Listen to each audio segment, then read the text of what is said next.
Hello, everybody. Welcome back. I am so excited to talk about this topic. Today, we are exploring self-trust. What does that even mean? And why is it important? I am no stranger to this topic, to this experience. I am no stranger to learning how to trust myself again. Because the truth is, somewhere along the line, if you're listening to this and you're resonating with, okay, I'm not trusting myself, somewhere along the line, you have stopped trusting yourself. There have been things that have occurred in your life that taught you, for whatever reason, maybe it was to stay safe or to stay connected or both, that abandoning yourself was the important piece that you had to do there. That abandoning yourself was the way you survived, was the way that you stayed connected. And so when it comes to learning how to trust yourself again, I always say this is a muscle that you learn how to build. It is a practice that you show up to every single day. And if there's one important thing I want you to understand around this topic, it's that learning how to trust ourselves involves showing up to ourselves every single day. And it doesn't mean that the hard stuff stops happening. In fact, it's the hard stuff that shows up in your life that teaches you how to trust yourself. It's the hard decisions that you make. It's the fear that you learn how to step through. It's the action that you take that feels really scary, that feels uncertain, that you don't know the outcome to. Those are the moments where you learn to trust yourself again. Self-trust is a big piece for me, and that's why I'm really excited to talk about this topic today. I have had to step through really big moments in my life where self-trust was being asked. When I think back on some of these big moments, one was the separation of my marriage. Another was leaving teaching. I had a 13-year teaching career that I loved, and choosing to leave it full time to step into my business full time and grow and expand my business.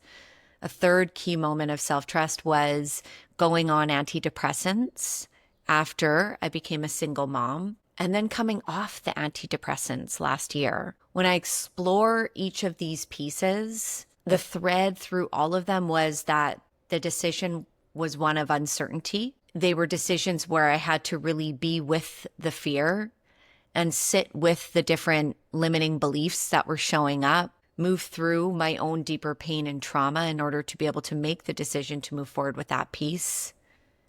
And I also had to be able to be tapped into, on a soul level, what felt true for me. Every single one of those big decisions had those key components. So I say that first to help you feel maybe a little bit more seen and witnessed in not trusting yourself in this moment.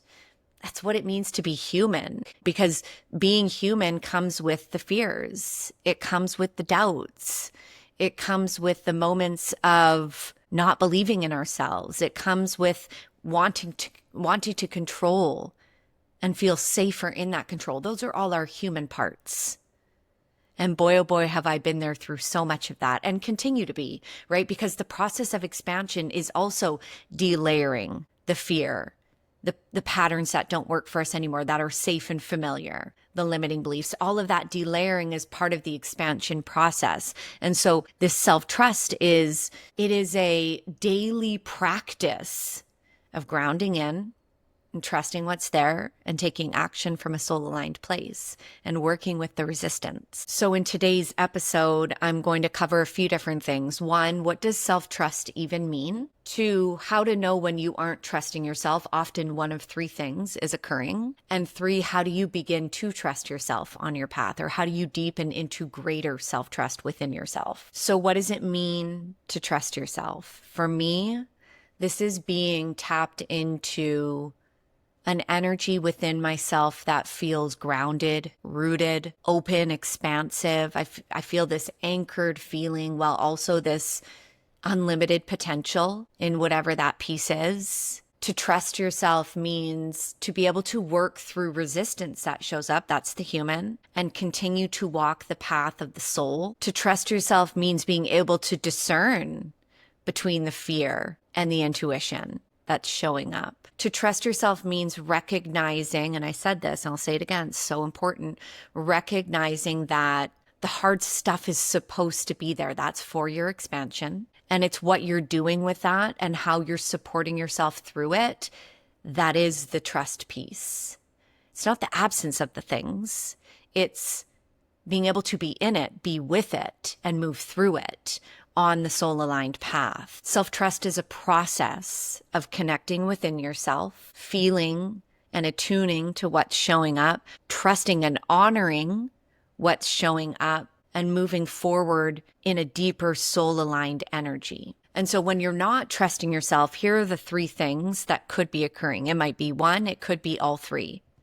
One, you're not taking the time each day to connect within yourself, to feel what's showing up, to know what could be your truth. Two, you're connecting within yourself, but you're having a hard time discerning what is true. And three, you might be connecting and knowing what's true for you, but you're staying stuck in fear or resistance that prevents you from being able to walk the soul-aligned path. So let's break these three down. Starting with the first one.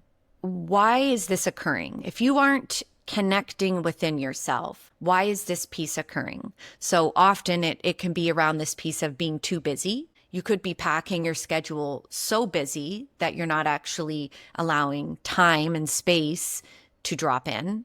And I would get curious with that. If you're doing this, that can be resistance in itself. It's this piece of procrastination. Some people like to use the term self-sabotage. I'm not a huge fan of that.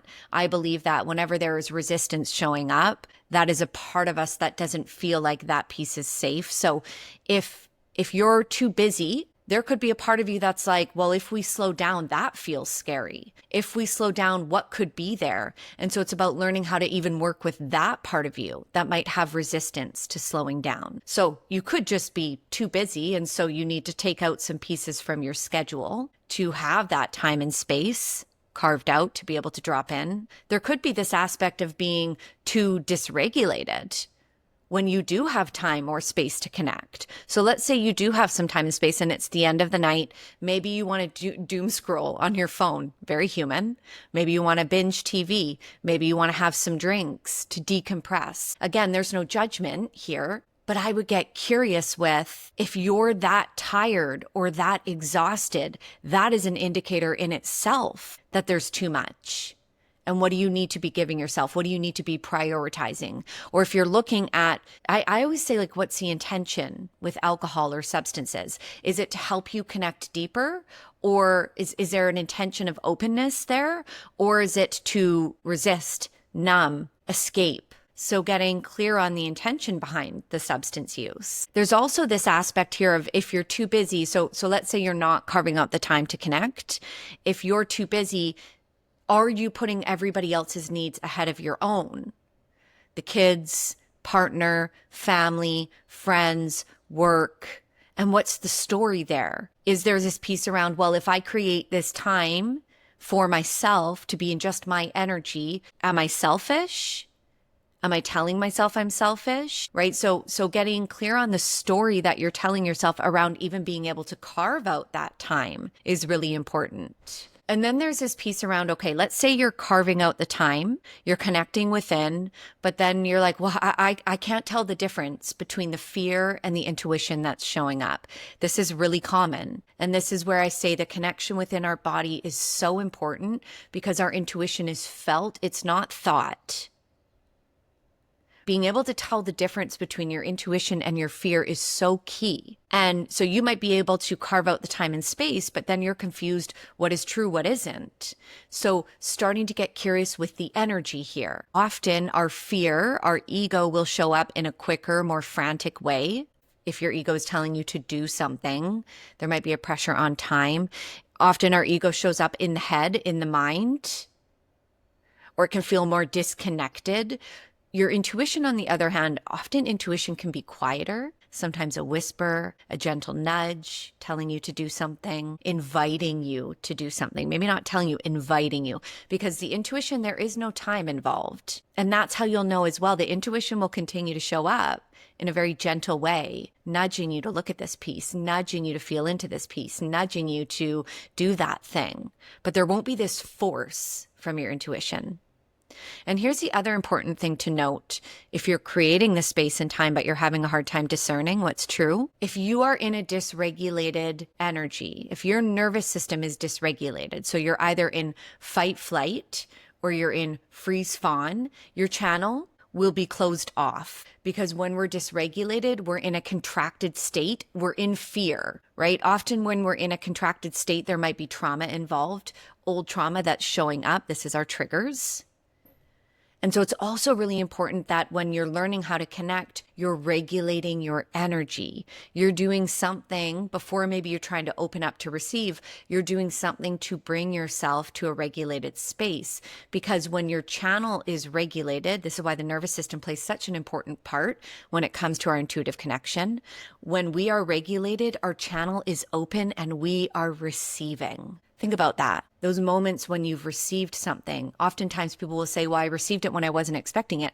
That's because often that's when you're clear, you're open, you're relaxed, you're at ease, you're not looking for something. There's no force involved. The channel is open and clear, and you are in receiving mode. Regulating your energy is so key before you try to figure out what's coming through. Okay, the last piece here is, let's say you're connecting, and then you also know on a deeper level what's true for you. I always say, you always know. On a deeper level, you always know. And this is why I'm so passionate about the work that I do with clients, is because I work with you to help you come home to you being your own guide. We are our own guides.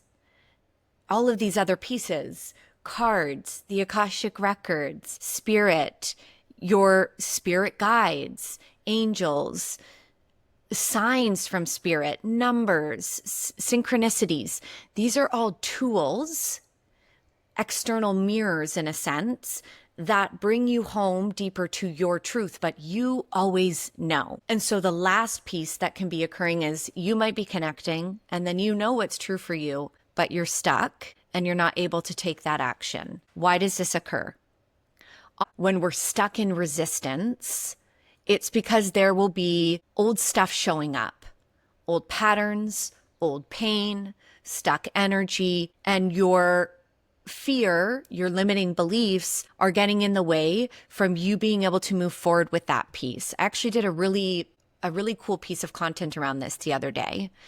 And what I was referring to was the gap is too big. This is why we get stuck sometimes, is because the gap is too big. We might know on a soul level what we need to do, but if we're in this human fear stuff and we're stuck here, the gap is too big. And so it's about integrating the two. It's about helping our human feel safer to still move on the path of the soul, of what we know we need to do, right? So this is about learning how to be with the fear that's showing up, getting curious, seeing your fear as an invitation into your expansion, as a ladder into your expansion, right? And sometimes there will be these stories showing up, societal expectations, or the expectations of people in your lives that you might be feeling projected onto you of who you're supposed to be, how you're supposed to show up.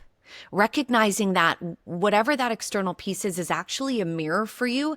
If you're feeling that projection of someone else's expectations or societies or whatever that is, if you're feeling that and you're feeling like it's keeping you stuck, that's actually an indicator that that's something within you that you believe. Otherwise, it wouldn't be showing up and it wouldn't be keeping you stuck. So that piece of, oh, who I'm supposed to be isn't in alignment with this thing I know I need to do. Well, who you think you're supposed to be, that's a limiting belief that's looping. And it wants to be worked through so you can step more into who on a deeper level you're meant to be. So being able to recognize the stories that are looping within you, maybe of who you were. And that worked for a while, but that doesn't always mean that's who you're meant to become or who you're stepping into. So now we're going to dig into, I've talked a little bit around what self-trust is And when you're not trusting yourself, why? What's getting in the way? Now let's talk about how you can start to build this muscle within yourself, or how can you deepen more into it if you have been building it? One, so important, spending time in your own energy every single day. Why is this important? Because if you're out there in your external world all day long, you're in other people's energy all day long. Their thoughts, their fears, their projections, you're not in yours. And so taking time each day to ground into your energy is so important, because you begin to discern what is yours versus what is everyone else's. You begin to have a better idea of how your energy feels and what feels true to you. Secondly, learning how to be with and process your triggers and your emotions. Why is this important? One, when you get to know your triggers, you start to understand what you've been through that can hold you back from stepping into who you're becoming. The triggers represent past pain, past trauma that wants to be worked through. When triggers are showing up, it is an indicator that there are deeper pieces that want to be healed within you. And being able to hold space for the emotions, this in itself builds trust in your system, because when you're learning how to be with your emotions, feeling into what's there, processing it, moving it, healing through it, this actually shows your system that you're listening, you're paying attention. You're starting to give yourself what you need. And this is the recipe for self-trust. And also with the triggers and the emotions, you also get to know your patterns. And patterns are the key reasons why we get stuck and what we're needing to give ourselves to expand into a new space. When you're stuck, when there's resistance showing up, there is always a pattern that's wanting to be healed on a deeper level, that's wanting to be processed, released, moved through. This one's an important one. Learning how to practice self-compassion and curiosity when things are showing up. Often, our first response will be to go to a place of judgment and shame, especially when it's something really hard that's showing up within us. And when we go to this place of judgment and shame, there is an invalidation showing up, an invalidation of our parts that want to be seen and witnessed. And invalidation is the precedent to mistrust. And so the more that you can approach yourself in any situation, whether there's fear showing up, resistance, a trigger, whatever that is, procrastination, the more you can approach yourself with self-compassion and curiosity, the more open and relaxed your system will be, and the more you'll be able to access your intuition as well. This one's a fun one. Starting to keep a small promise to yourself every single day. This can be super small. It can be around something that you need with your mental health, maybe moving your body, something to do with nutrition or putting good food into your body. Maybe it's something to do from your soul, something your soul wants to do each day, feeling into your heart space, whatever that is, one small promise every single day. And the piece here is you cannot break it. Because when you start to make a small promise to yourself every single day, this starts to, in very micro ways, build trust in your system. It starts to show yourself you're listening and you're honoring. Okay, this one's a little bit of a gritty one. This is for my people pleasers, learning how to say no. And you might say to yourself, oh, I know how to say no. Well, let's get curious here. First, it's a great practice to take inventory of where you say yes when you want to be saying no in your day. Just take a little bit of inventory, reflect on that piece. You could even sit at the end of your day and write this down. Where today did I say yes when I wanted to say no? This is key. That building this awareness is so important, first and foremost. You might actually start to notice you say yes way more than you thought. And then it is about starting to say no in really small ways. Because if you say no to big things, it's actually going to feel too much for your system, and your system might start to feel overwhelmed and shut down, and you'll go right back into those bigger people-pleasing tendencies. Starting small each day, because it's important to understand the part of you that says yes when you want to say no. This part of you is a very young part of you, and it probably learned at a very young age, I have to say yes. I have to override my system and say yes to stay safe or to stay connected.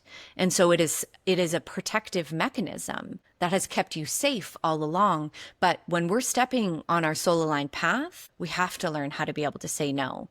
The soul-aligned path is not one for people-pleasing. It's actually one of learning how to show up for yourself, making your needs the priority. That might feel selfish, but truly, when you are walking a soul aligned path, you need to be able to hear what is for you, what is your deeper truth, and you need to be able to take action on that. And that involves being able to say no. It's about switching in self-trust and switching out self-abandonment. And that's going to feel scary. And you're probably also going to notice that there are certain relationships that you have with people where it feels extra hard to say no. Get curious with those relationships.